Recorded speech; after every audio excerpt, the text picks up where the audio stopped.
ಒಬ್ರು ಮಹಿಳೆ ಕಾಲ್ ಮಾಡಿ ಹೇಳಿದ್ರು, ನಾನು ಫೀಮೇಲ್ ಕ್ರಿಕೆಟ್ ನೋಡ್ತಾ ಇದ್ದೆ, ಆದ್ರೆ ನನ್ನ ಅತ್ತೆ ಕೇಳಿದ್ರು, ಏನ್ ಮಾಡ್ತಾ ಇದೀಯಾ?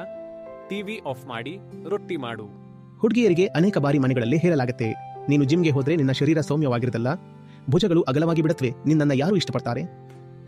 ನಮ್ಮ ಮನೆಗಳಲ್ಲಿ, ಹಾದಿ ಬೀದಿಗಳಲ್ಲಿ, ಶಾಲೆಗಳಲ್ಲಿ ಹುಡುಗಿಯರು ಆಟವನ್ನೇ ಆಡದಿದ್ರೆ ಅವರು ಒಲಿಂಪಿಕ್ಸ್ಗೆ ಹೇಗೆ ತಲುಪ್ತಾರೆ? ಅದೊಂದು ಕಾಲದಲ್ಲಿ ಮುಖ ನೋಡದೇನೆ ಮದುವೆ ಆಗ್ತಿದ್ದವು, ಆದರೂ ಆ ಮದುವೆಗಳು ವೃದ್ಧಾಪ್ಯದವರೆಗೂ ಗಟ್ಟಿಯಾಗಿರ್ತಿದ್ವು. ಸ್ತ್ರೀಯನ್ನ ಪರರ ಸೊತ್ತು ಅನ್ನಲಾಗತ್ತೆ, ಅವಳನ್ನ ಸೊತ್ತು ಅಂತ ಯಾಕೆ ಅನ್ಕೊಳ್ತೀರಿ? ಅವಳು ಯಾರ ಸೊತ್ತು ಅಲ್ಲ, ಆಗಬಾರದು ಕೂಡ. ಎದುರಿಗಿರೋ ವ್ಯಕ್ತಿ ಪ್ರೀತಿಸ್ತಾನ ಇಲ್ವಾ ಅಂತ ಹೇಗೆ ಗುರ್ತಿಸೋದು? ಪ್ರೇಮ ಅನ್ನೋದು ನಾನು ಕೊಡಬಹುದಷ್ಟೇ, ಅದು ಪಡೆಯೋ ಸಂಗತಿಯಲ್ಲ. ಮಹಿಳಾ ಕ್ರಿಕೆಟ್ ನೋಡೋಕೆ ಅಷ್ಟೊಂದು ಜನ ಸೇರಲ್ಲ ಯಾಕೆ? ಒಬ್ರು ಮಹಿಳೆ ಕಾಲ್ ಮಾಡಿ ಹೇಳಿದ್ರು, ನಾನು ಫೀಮೇಲ್ ಕ್ರಿಕೆಟ್ ನೋಡ್ತಾ ಇದ್ದೆ, ಆದ್ರೆ ನನ್ನ ಅತ್ತೆ ಕೇಳಿದ್ರು, ಏನ್ ಮಾಡ್ತಾ ಇದೀಯಾ? ಟಿವಿ ಆಫ್ ಮಾಡಿ ರೊಟ್ಟಿ ಮಾಡು. ಇದರಿಂದ ನನಗೆ ಅರ್ಥವಾಗಿದ್ದೇನೆಂದ್ರೆ, ನೀವು ಹೇಳಿದ ಒಂದು ಮಾತು ನೆನಪಾಯಿತು, ಮನೆಗಳಲ್ಲೇ ಬೆಂಬಲ ಸಿಗದಿದ್ರೆ ದೊಡ್ಡ ಮಟ್ಟದಲ್ಲಿ ಬೆಂಬಲ ಹೇಗೆ ಸಿಗತ್ತೆ? ನೋಡಿ, ಶಕ್ತಿ ಹಾಕಿ ಮಾಡೋ ಕೆಲಸಗಳಿವೆ ಅಲ್ವಾ? ಅಂದ್ರೆ ಈ ಆಟ, ಪರಿಶ್ರಮ, ಪೌರುಷತೆ, ದೃಢತೆ, ಸಾಹಸ ಪ್ರದರ್ಶನ ಇತ್ಯಾದಿ. ಹೆಣ್ಣು ಮಕ್ಕಳು ಇಂತಹ ಶಕ್ತಿಯ, ಪೌರುಷದ, ದೃಢತೆಯ, ಸಾಹಸದ ಪ್ರದರ್ಶನ ಮಾಡಿದ್ರೆ ನಮಗೆ ಗಾಬರಿಯಾಗತ್ತೆ. ಅದಕ್ಕೆ ನಾವು ಇವಳಿನ್ನು ಏನೇನ್ ಮಾಡ್ತಾಳೋ ಗೊತ್ತಿಲ್ಲ ಅಂತೆಲ್ಲ ಮಾತಾಡ್ತೀವಿ. ಈಗ ಹುಡುಗಿಯರಿಗೆ ಮನೆಗಳಲ್ಲೇ ಹೇಳ್ತಾರೆ, ಜಿಮ್ಗೆ ಹೋಗ್ಬೇಡ, ದೇಹ ಸೌಮ್ಯವಾಗಿರಲ್ಲ, ಭುಜಗಳು ಅಗಲವಾಗತ್ವೆ, ನಂತರ ಯಾರೂ ನಿನ್ನನ್ನ ಇಷ್ಟಪಡಲ್ಲ, ಯಾಕಂದ್ರೆ ಗಂಡಸರಿಗೂ ನಾಜೂಕಾದ ಹುಡುಗಿಯರೇ ಬೇಕು, ಯಾಕಂದ್ರೆ ಅವಳ ಮೇಲೆ ನಿಯಂತ್ರಣ ಮಾಡೋಕೆ ಸಾಧ್ಯವಾಗಬೇಕು ಅಂತ. ಅವಳು ಕೂಡ ನಿಮ್ಮಷ್ಟೇ ಶಕ್ತಿಶಾಲಿಯಾಗ್ಬಿಟ್ರೆ ಅವಳನ್ನ ಹೇಗೆ ತಡ್ಕೊಳ್ತೀರಿ? ಸ್ಪೋರ್ಟ್ಸ್ ಅಂದ್ರೆ ಕೇವಲ ಶಾರೀರಿಕ ಶಕ್ತಿಯಲ್ಲ, ಮನಸ್ಸಿನ ಶಕ್ತಿಯನ್ನು ಅದು ಬೆಳೆಸತ್ತೆ.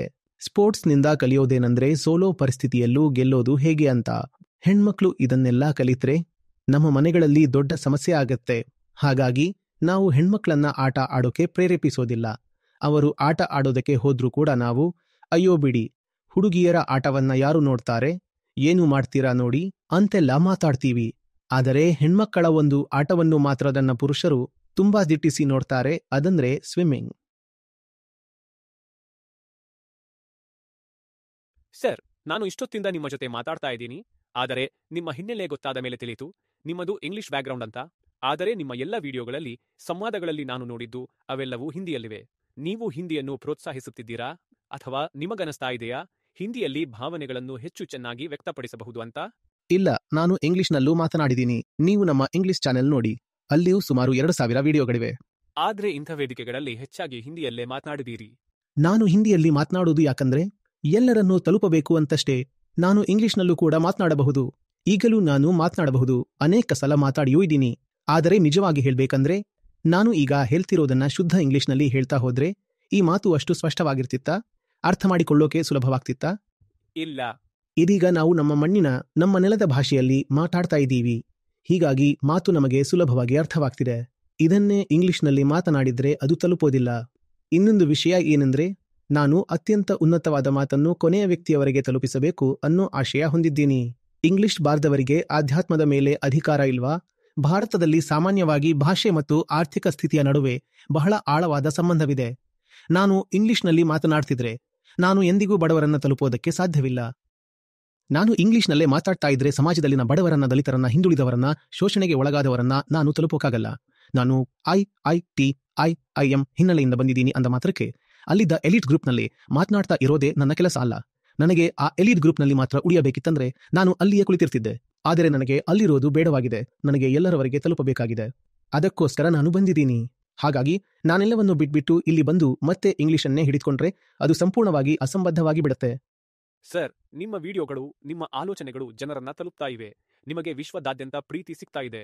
ಮತ್ತು ನಾನು ಪ್ರೀತಿಯ ಬಗ್ಗೆ ಮಾತಾಡೋದಾದ್ರೆ, ಎದುರಿಗಿರೋ ವ್ಯಕ್ತಿ ಪ್ರೀತಿಸ್ತಾನಾ ಇಲ್ವಾ ಅಂತ ಹೇಗೆ ಗುರುತಿಸೋದು? ಜನ ಇದನ್ನು ಕೂಡ ತಿಳ್ಕೋದಕ್ಕೆ ಬಯಸ್ತಾ ಇದ್ದಾರೆ. ನಿಮ್ಮ ಎದುರುಗಡೆ ಇರುವವರಿಂದ ನೀವು ಪ್ರೀತಿಯನ್ನು ಬಯಸ್ತಾ ಇದ್ದೀರಿ ಅಂತಾದ್ರೆ ನಿಮ್ಮೊಳಗೆ ಪ್ರೀತಿ ಇಲ್ಲ ಅಂತರ್ಥ. ಪ್ರೀತಿ ಎಂದರೆ ಪಡೆಯೋದು ಅಥವಾ ಕೇಳೋದು ಅಲ್ಲ. ಪ್ರೀತಿಯನ್ನು ಕೇಳೋದು ಕೂಡ ಒಂದು ರೀತಿಯ ಸೂಕ್ಷ್ಮ ಹಿಂಸೆ ಆಗತ್ತೆ.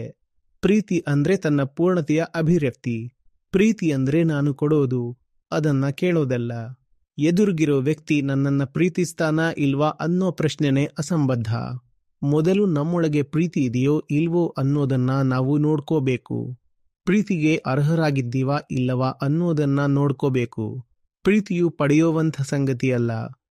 ನಾವು ಪ್ರೀತಿಯನ್ನು ನೀಡೋದಕ್ಕೆ ಅರ್ಹರೋ ಅಲ್ವೋ ಅನ್ನೋದನ್ನ ನಾವು ಒಮ್ಮೆಯೂ ನೋಡಿಕೊಳ್ಳಲ್ಲ. ನಮ್ಮ ದೃಷ್ಟಿ ಯಾವಾಗಲೂ ಹೊರಮುಖವಾಗಿರುತ್ತೆ. ಆದ್ದರಿಂದ ಯಾರಾದರೂ ನಮಗೆ ಪ್ರೀತಿ ತೋರಿಸ್ತಾರಾ ಅಂತ ನಾವು ಯಾವಾಗಲೂ ಹುಡುಕ್ತಾ ಇರ್ತೀವಿ. ಮತ್ತು ನನ್ನ ಮೇಲೆ ಪ್ರೀತಿ ಇದೆ ಅಂತ ಹೇಳೋ ಯಾರಾದರೂ ಸಿಗಲಿ ಅಂತ ಹೇಳ್ತೀವಲ್ಲ, ಅದರ ಅರ್ಥ ಏನು? ನಾವೇನಾದರೂ ಅವನಿಂದ ಪಡೆಯಬೇಕಾಗಿದೆ. ಹಾಗಾದರೆ ಇದು ಸ್ವಾರ್ಥದ ಅಭಿವ್ಯಕ್ತಿ ಅಲ್ವಾ? ಖಂಡಿತ ಸ್ವಾರ್ಥದ ಅಭಿವ್ಯಕ್ತಿ ಅಷ್ಟೇ. ನಿಜವಾದ ವ್ಯಕ್ತಿ ಯಾರಾದರೂ ನನ್ನನ್ನು ಪ್ರೀತಿಸ್ತಾರೋ ಇಲ್ವೋ ಅಂತ ಪ್ರಶ್ನೆ ಕೇಳೋದನ್ನೇ ಮರೆತು ಬಿಡ್ತಾನೆ. ನೀವು ಹೇಳ್ತಾ ಇದ್ದೀರಾ ನಿಮಗೆ ಜಗತ್ತಿನ ಎಲ್ಲೆಡೆಯಿಂದ ಪ್ರೀತಿ ಸಿಗ್ತಾ ಇದೆ ಅಂತ. ಬಹುಶಃ ಎಷ್ಟು ಪ್ರೀತಿ ಸಿಗತ್ತೋ ಅದಕ್ಕಿಂತ ಹೆಚ್ಚು ದ್ವೇಷವೇ ಸಿಗ್ತಾ ಇರಬಹುದು. ಖಂಡಿತವಾಗಿಯೂ ಜನರು ನನಗೆ ಏನು ಕೊಡ್ತಾ ಇದ್ದಾರೆ ಅಂತ ನೋಡುವುದನ್ನೇ ನಾನು ಮರೆತು ಬಿಟ್ಟಿದ್ದೀನಿ. ನೋಡಿದ್ರೂ ಸಹ ಅದೆಲ್ಲ ಕೇವಲ ಅಂಕಿಅಂಶಗಳಂತೆ ಫ್ಯಾಕ್ಟ್ ಆಗಿ ಮಾತ್ರ ಕಾಣಿಸತ್ತೆ. ನಾನು ಈಗ ಮಾತಾಡ್ತಾ ಇರೋದು ಜನರ ಮೇಲೆ ಎಷ್ಟು ಪ್ರಭಾವ ಬೀರ್ತಾ ಇದೆ ಅನ್ನೋದನ್ನ ನೋಡ್ತಾ ಇದ್ದೀನಿ. ಆದ್ರೆ ಜನರಿಂದ ನನಗೆ ಏನು ಸಿಗ್ತಾ ಇದೆ ಅನ್ನೋದನ್ನ ನಾನು ನನ್ನ ಕರ್ತವ್ಯದ ದಾರಿಯಲ್ಲಿ ಅಡ್ಡಿಯಾಗೋಕೆ ಬಿಡಲ್ಲ. ನೀವು ನನಗೆ ಪ್ರೀತಿ ಕೊಟ್ಟರೂ ದ್ವೇಷ ಕೊಟ್ಟರೂ ನಾನು ನಿಮಗೆ ನನ್ನ ದೃಷ್ಟಿಯಲ್ಲಿ ಅತ್ಯುನ್ನತವಾದ ಮಾತನ್ನೇ ನೀಡ್ತೀನಿ. ನೀವು ಚಪ್ಪಾಳೆ ತರ್ತೀರೋ ಬೈತೀರೋ, ನಾನಂತೂ ನಿಮಗೆ ಸತ್ಯವನ್ನೇ ಹೇಳ್ತೀನಿ. ಅದೇ ಪ್ರೀತಿ. ಹೌದು, ಸರಿಯಾಗಿ ಹೇಳಿದ್ರಿ ಸರ್. ಪ್ರೀತಿಯ ಬಗ್ಗೆ ಮಾತಾಡ್ತಾ ಇದ್ದೀವಿ ಅಂದ ಮೇಲೆ ನಾನು ಇದನ್ನು ಕೇಳಿಬಿಡ್ತೀನಿ. ಹಿಂದೆ ಒಂದು ಕಾಲವಿತ್ತು, ಆಗ ಮುಖ ನೋಡದೇನೆ ಮದುವೆಗಳಾಗ್ತಿದ್ದವು. ಆದ್ರೂ ಆ ಮದುವೆಗಳು ವೃದ್ಧಾಪ್ಯದವರೆಗೂ ನಡೀತಾ ಇದ್ವು. ಇವತ್ ನೋಡಿದ್ರೆ ಲೀವ್ ಇನ್ ರಿಲೇಶನ್ಶಿಪ್ಗಳಲ್ಲಿರ್ತಾರೆ, ಜೊತೆಯಾಗಿ ತಿರುಗಾಡ್ತಾರೆ. ಆದ್ರೂ ಮದುವೆಯಾದ ಕೆಲವೇ ದಿನಗಳಲ್ಲಿ ಡಿವೋರ್ಸ್ ತಗೊಳ್ತಾರೆ. ಹೀಗಾಗಿ ಈ ಡಿವೋರ್ಸ್ ಕೇಸ್ಗಳು ಯಾಕೆ ದಿನದಿಂದ ದಿನಕ್ಕೆ ಹೆಚ್ಚಾಗ್ತಾನೆ ಹೋಗ್ತಿವೆ? ನೋಡಿ, ವಿಚ್ಛೇದನೆಗಳು ಯಾಕೆ ಹೆಚ್ಚಾಗ್ತಾ ಇವೆ ಅಂದ್ರೆ, ಈ ವಿಷಯ ನಿಮಗೆ ಬಹುಶಃ ತಕ್ಷಣ ಇಷ್ಟವಾಗದೇ ಇರಬಹುದು. ಆದರೆ ನೀವು ಕೇಳಿದ್ದಕ್ಕೆ ನಾನು ನಿಮಗೆ ಯಾವುದಾದರೂ ನಯವಾದ, ಮೆಚ್ಚಿಸುವಂತಹ ಉತ್ತರ ಕೊಡೋದಕ್ಕಾಗಲ್ಲ. ನಾನೀಗ ನೇರವಾಗಿ ಮಾತಾಡ್ತೀನಿ. ವಿಚ್ಛೇದನೆಗಳು ಹೆಚ್ಚಾಗ್ತಾ ಇವೆ ಯಾಕಂದ್ರೆ ಯಾರಾದರೂ ಇಬ್ಬರು ವ್ಯಕ್ತಿಗಳು ತಮ್ಮ ಇಡೀ ಜೀವನವನ್ನ ಒಂದೇ ರೀತಿಯಲ್ಲಿ ಸಾಗಿಸಬೇಕು ಅಂತ ಪ್ರಕೃತಿಯು ಮಾನವನನ್ನ ರಚಿಸಿಯೇ ಇಲ್ಲ. ಅದು ಇಬ್ಬರು ಮಕ್ಕಳ ವಿಷಯದಲ್ಲಾಗಲಿ, ಇಬ್ಬರು ಪುರುಷರ ಅಥವಾ ಇಬ್ಬರು ಮಹಿಳೆಯರ ವಿಷಯದಲ್ಲಾಗಲಿ, ಅಥವಾ ಒಬ್ಬ ಪುರುಷ ಮತ್ತು ಒಬ್ಬ ಮಹಿಳೆ ವಿಷಯದಲ್ಲಾಗಲಿ, ಪ್ರಕೃತಿಯಲ್ಲಿ ಇಂಥ ಯಾವುದೇ ಬಾಂಧವ್ಯಕ್ಕೆ ಶಾಶ್ವತ ಅನ್ನುವ ವ್ಯವಸ್ಥೆಯೇ ಇಲ್ಲ. ಹಿಂದಿನ ಕಾಲದಲ್ಲಿ ಜನ ಒಟ್ಟಿಗೆ ಇರ್ತಾ ಇದ್ದ ಕಾರಣ ಭಯ. ಹಲವಾರು ರೀತಿಯ ಭಯಗಳಿಂದಾಗಿ ಜನ ಒಟ್ಟಿಗೆ ಇರ್ತಿದ್ರು. ಯಾರಿಗಾದರೂ ಜೀವಾವಧಿ ಶಿಕ್ಷೆ ನೀಡಿದರೆ ಅವರು ಜೈಲಿನಲ್ಲೇ ಬದುಕುತ್ತಾರಲ್ವಾ? ಹಾಗಾದ್ರೆ ಅದನ್ನು ನಾವು ಪ್ರೀತಿಯ ಸಂಕೇತ ಅಂತ ಹೇಳ್ತೀವಾ? ಇಂದು ವಿಚ್ಛೇದನೆಗಳು ಯಾಕೆ ಹೆಚ್ಚಾಗ್ತಾ ಇವೆ ಅಂದ್ರೆ, ಈಗ ಜನರಿಗೆ ಬೇರ್ಪಡುವ ಹಕ್ಕು ಸಿಕ್ಕಿದೆ. ಮತ್ತು ಯಾರಿಗಾದರೂ ಬೇರ್ಪಡುವ ಹಕ್ಕು ಸಿಕ್ಕರೆ ಅದರಲ್ಲಿ ಕೆಲವರು ಖಂಡಿತವಾಗಿಯೂ ಬೇರ್ಪಡುತ್ತಾರೆ. ತಂದೆ ತಾಯಿ ಬೇರ್ಪಟ್ಟಾಗ ಕುಟುಂಬದ ಮೇಲೆ, ವಿಶೇಷವಾಗಿ ಮಕ್ಕಳ ಮೇಲೆ ಅದರ ತುಂಬಾ ಕೆಟ್ಟ ಪರಿಣಾಮ ಬೀರುತ್ತೆ ಅನ್ನೋದನ್ನ ನಾನು ಸಂಪೂರ್ಣವಾಗಿ ಒಪ್ಕೊಳ್ತೀನಿ ಮತ್ತು ಅದರ ಕಷ್ಟವನ್ನು ಕೂಡ ನೋಡಿದ್ದೀನಿ.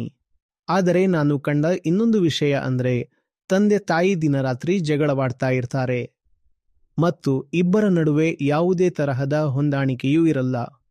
ಆಗಲೂ ಅಷ್ಟೇ ಕೆಟ್ಟ ಅಥವಾ ಇನ್ನೂ ಹೆಚ್ಚು ಕೆಟ್ಟ ಪರಿಣಾಮ ಅವರ ಕುಟುಂಬಗಳ ಮೇಲೆ ಆಗತ್ತೆ.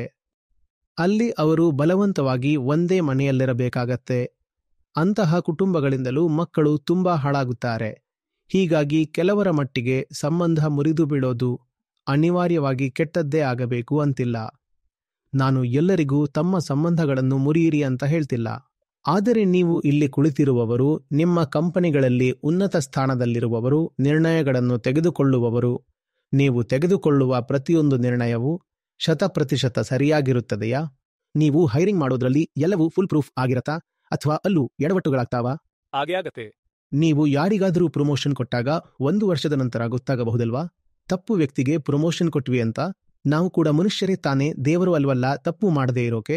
ಹಾಗಾದ್ರೆ ಮದುವೆಗೆ ನೀವು ಯಾರನ್ನ ಆಯ್ಕೆ ಮಾಡ್ತೀರೋ ಅದರಲ್ಲೂ ತಪ್ಪಾಗೋ ಸಾಧ್ಯತೆ ಇದೆ. ಮತ್ತು ತಪ್ಪು ಆಗಿದ್ರೆ ಅದನ್ನ ಸರಿಪಡಿಸಬೇಕು. ಸರಿಪಡಿಸುವ ಮೊದಲ ಹೆಜ್ಜೆ ಅಂದರೆ ಮಾತುಕತೆ ಮಾಡುವುದು, ಸಂಬಂಧ ಉಳಿಸಿಕೊಳ್ಳಲು ಪ್ರಯತ್ನಿಸುವುದು. ಇದು ಕೂಡ ಒಂದು ರೀತಿಯ ಸರಿ ಮಾಡುವ ವಿಧಾನವೇ. ಆದರೆ ಆ ವಿಧಾನ ಕೆಲಸ ಮಾಡೋದಿಲ್ಲ ಅಂದ್ರೆ ಜೀವನ ಪೂರ್ತಿ ಒಬ್ಬರ ಜೊತೆ ಬದ್ಧರಾಗಿದ್ದು ನೋವು ಅನುಭವಿಸಬೇಕೆಂಬ ಅವಶ್ಯಕತೆ ಇಲ್ಲ. ಅಂದ್ರೆ ಬೇರ್ಪಡುವುದೇ ಸರಿ ಅಂತ ನಿಮ್ಮ ಮಾತಿನ ಅರ್ಥವಾ? ನಾನು ನಿಮ್ಮೆದುರಿಗೆ ಒಂದು ಅಂಕಿ ಅಂಶವನ್ನ ಮುಂದಿಡ್ತೀನಿ.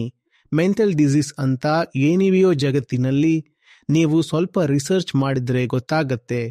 ಮಾನಸಿಕ ಕಾಯಿಲೆಗಳಿಗೆ ಜಗತ್ತಿನ ಅತಿ ದೊಡ್ಡ ಕಾರಣವೆಂದರೆ ಮದುವೆ. ಈ ಹೊಂದಾಣಿಕೆ ಇಲ್ಲದ ಸಂಬಂಧಗಳು. ಇದು ನಗುವಂತಹ ಸಂಗತಿಯಲ್ಲ, ಇದು ನಿಜವಾದ ವಾಸ್ತವ, ಫ್ಯಾಕ್ಟ್.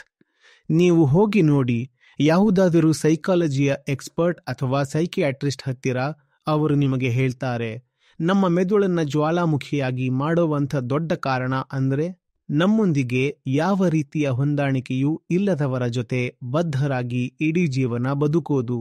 ಆದ್ರೆ ಈ ಕಡೆ ನಾವು ಜೀವನದಲ್ಲಿ ಪ್ರೀತಿಯ ಕಲ್ಪನೆಗಳನ್ನ ಹೆಚ್ಚಿಸ್ತಾನೆ ಹೋಗ್ತಾ ಇದ್ದೀವಿ, ಹೊಸ ಪರಿಕಲ್ಪನೆಗಳನ್ನ ತರ್ತಾನೆ ಇದ್ದೀವಿ. ಹಾಗಾದ್ರೆ ನಾವು ಹೆಣ್ಮಕ್ಕಳಿಗೆ ಸಂಬಂಧಪಟ್ಟಂತೆ ಹೇಳೋದೇನಂದ್ರೆ, ಅವಳಿಗೆ ಮದುವೆ ಆಗತ್ತೆ, ಅವಳು ಪರರ ಸೊತ್ತು ಅಂತ. ಈ ಪರರ ಸೊತ್ತು ಅನ್ನೋ ಕಲ್ಪನೆ ಎಲ್ಲಿಂದ ಬಂತು ಮತ್ತು ನಾವು ಯಾಕೆ ಅವಳನ್ನ ಹಾಗೆ ಕರಿಬೇಕು? ಇದರಲ್ಲಿ ಅಂಥ ದೊಡ್ಡ ರಹಸ್ಯ ಏನಿದೆ? ಹೊರಗಿನವಳು ಅನ್ನೋದೇನೋ ಸರಿ, ಅವಳು ಅದೇ ಮನೆಯಲ್ಲೇ ಹುಟ್ಟಿದಾಳೆ. ಅದು ಹೌದು, ಬೇರೆ ಮನೆಯವಳು ಅಂತಾರೆ ಇರಲಿ. ಆದರೆ ನೋಡಿ, ಸೊತ್ತು ಅಂತಿದ್ದಾರೆ. ಸೊತ್ತು ಅಂದ್ರೆ ಜಡವಸ್ತು. ಈಗ ಇದನ್ನ ಸೊತ್ತು ಅನ್ನಬಹುದು. ಸೊತ್ತು ಅಂದ್ರೆ ಅದಕ್ಕೆ ತನ್ನೊಳಗೆ ಯಾವುದೇ ರೀತಿಯ ಚೈತನ್ಯವಿಲ್ಲ. ಧನ ಅಂದ್ರೆ ಯಾವಾಗಲೂ ಯಾರಾದರೂ ಬೇರೆಯವರ ಮಾಲೀಕತ್ವದಲ್ಲೇ ಇರೋವಂಥದ್ದು. ಸೊತ್ತು ಎಂದಾದ್ರೂ ನನ್ನ ಇಚ್ಛೆ ಪ್ರಕಾರ ಖರ್ಚಾಗುತ್ತೇನೆ ಅಂತ ಹೇಳುತ್ತಾ ಈ ಮಾತು ಹೇಳಬಹುದಾ? ಇಲ್ಲ. ಸೊತ್ತು ಅಂದರೆ ಯಾರದ್ದೋ ಒಬ್ಬರ ಆಸ್ತಿ ಅಂತರ್ಥ. ನಿಮಗೆ ಯಾರನ್ನಾದರೂ ನಿಮ್ಮ ಇಷ್ಟಕ್ಕೆ ಬಳಸಿಕೊಳ್ಳಬೇಕು ಅಂದ್ರೆ ಮೊದಲು ಅವರ ಚೈತನ್ಯವನ್ನು ಅವರಿಂದ ಕಿತ್ತುಕೊಂಡು ಅವರನ್ನು ಜಡವಾಗಿಸಬೇಕು. ಇಲ್ಲಿ ವಿಷಯ ಏನು ಅಂತಂದ್ರೆ, ಹೆಣ್ಣು ಪರರ ಸೊತ್ತೋ ಅಥವಾ ಸ್ವಂತ ಸೊತ್ತೋ ಅನ್ನೋದಲ್ಲ. ಅವಳನ್ನ ಸೊತ್ತು ಅಂತ ಕರೆಯೋದಾದ್ರೂ ಯಾಕೆ? ಅವಳು ಯಾರದ್ದೂ ಆಸ್ತಿಯಲ್ಲ. ಅವಳು ಒಂದು ಸ್ವತಂತ್ರ ಚೈತನ್ಯವುಳ್ಳ ವ್ಯಕ್ತಿ. ಆಕೆಯು ಮನುಷ್ಯಳು. ಸರ್, ಇವತ್ತು ನಾವು ಒಲಿಂಪಿಕ್ಸ್ ಬಗ್ಗೆ ಹೇಳೋದಾದ್ರೆ, ಹಿಂದಿನ ಹಲವಾರು ಡೇಟಾಗಳನ್ನ ನೋಡಿದಾಗ ಪುರುಷರು ಮತ್ತು ಮಹಿಳೆಯರ ನಡುವೆ ಕಂಪ್ಯಾರಿಸನ್ ಆಗ್ತಾ ಇರೋದನ್ನು ನಾವೆಲ್ಲ ಗಮನಿಸಿರಬೇಕು. ಆದರೆ ಮೆಡಲ್ಸ್ ಬಗ್ಗೆ ಮಾತನಾಡೋದಾದ್ರೆ, ಯುಎಸ್ಎನಲ್ಲಿ ವಿಶೇಷವಾಗಿ ನೋಡಿದರೆ ಕಳೆದ ಹಲವಾರು ವರ್ಷಗಳಲ್ಲಿ ಹೆಚ್ಚು ಮೆಡಲ್ಸ್ ತರ್ತಿರೋದು ಮಹಿಳೆಯರೇ. ಆದರೆ ನಮ್ಮ ಭಾರತದಲ್ಲಿ ಮಹಿಳೆಯರಿಂದ ಬಂದಿರೋ ಮೆಡಲ್ಸ್ ಎಷ್ಟು ಕಡಿಮೆ ಅನ್ನೋದನ್ನ ನಾವು ನೋಡಬಹುದು. ಹೀಗಾದ್ರೆ ಇಷ್ಟು ವರ್ಷಗಳಿಂದ ಭಾರತೀಯ ಮಹಿಳೆಯರಿಂದ ಮೆಡಲ್ಗಳ ಸಂಖ್ಯೆ ಯಾಕೆ ಇಷ್ಟು ಕಡಿಮೆಯಾಗಿದೆ? ಈಗ ಹೆಚ್ಚಾಗ್ತಾ ಇದೆ. ಹೌದು, ಇವತ್ತು 2 ಪದಕಗಳು ಬಂದಿವೆ.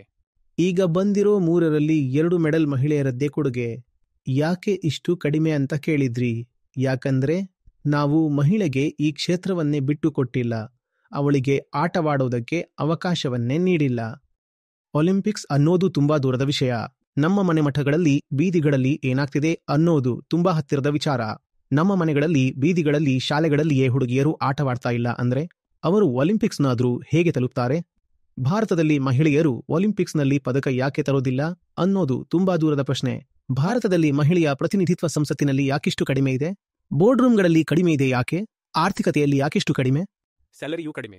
ನಮಗೆ ಇದೆಲ್ಲ ಎಲ್ಲೋ ಬೇರೆ ಕಡೆ ನಡೀತಾ ಇರೋ ಹಾಗೆ ಅನ್ಸ್ತಾ ಇದೆ. ಅಯ್ಯೋ, ಅಲ್ಲಿ ಅನ್ಯಾಯ ಆಗ್ತಿದೆ, ತಾರತಮ್ಯ ಆಗ್ತಿದೆ ಅಂತ ಹೇಳ್ತೀವಿ. ಅದಕ್ಕೆ ಬದಲಾಗಿ ನಮ್ಮ ಮನೆಗಳಲ್ಲೇನಾಗ್ತಾ ಇದೆ ಅನ್ನೋದನ್ನ ನೋಡ್ಬೇಕು. ನಮ್ಮ ಊರು ಓಣಿಯಿಂದಲೇ ಎಲ್ಲವೂ ಶುರುವಾಗ್ತಿರೋದು.